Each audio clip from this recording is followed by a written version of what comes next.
हरे Krishna.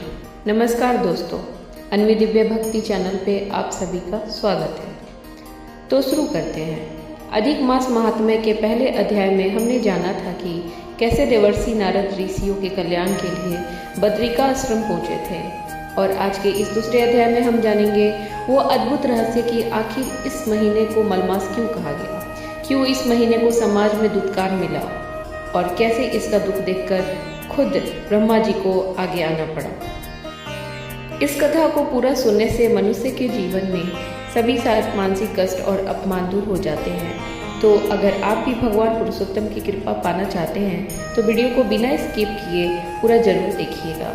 Channel पर नए हैं तो अभी सब्सक्राइब कर लीजिए और कमेंट में जय पुरुषोत्तम देव लिखना बिल्कुल मत भूलिएगा। चलिए शुरू करते हैं अधिक मास का ये दूसरा अध्याय।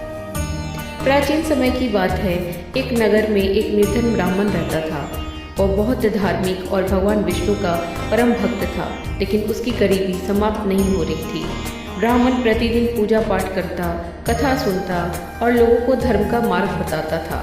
फिर भी उसके घर में अन्न का अभाव बना रहता था। उसकी पत्नी भी चिंता में रहती थी, लेकिन दोनों भगवान पर पूरा विश्वास रखते थे। एक दिन नगर में एक महान संत आए। लोग दूर दूर से उनके दर्शन करने पहुंचे। ब्राह्मण भी संत के पास गया और विनम्रता से बोला, हे गुरुदेव, हम भगवान की भक्ति तो करते हैं, लेकिन हमारे जीवन के दुख समाप्त नहीं हो रहे, कृपया कोई उपाय बताइए। संत मुस्कुराए और बोले, हे ब्राह्मण, शीघ्र ही पवित्र अधिक मास आने वाला है। यह महीना स्वयं भगवान विष्णु को अत्यंत प्रिय है।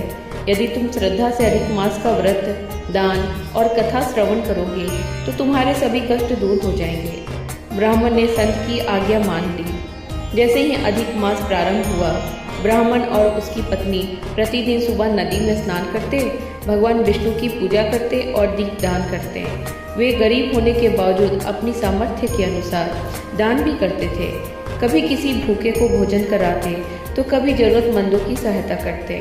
धीरे धीरे भगवान विष्णु उनकी भक्ति से प्रसन्न होने लगे। एक रात ब्राह्मण को स्वप्न में भगवान विष्णु के दर्शन हुए। भगवान ने कहा, हे भक्त, तुम्हारी सच्ची श्रद्धा और अधिक मास की भक्ति से मैं अत्यंत प्रसन्न हूँ। अब तुम्हारे जीवन के सारे दुख समाप्त होंगे। सुबह होते ही ब्राह्मण के जीवन में चमत्कार होने लगा। उसके घर में धन धान्य की वृद्धि होने लगी। नगर के लोग उसका सम्मान करने लगे। ब्राह्मण समझ गया कि यह सब अधिक मास की महिमा और भगवान विष्णु की कृपा का फल है।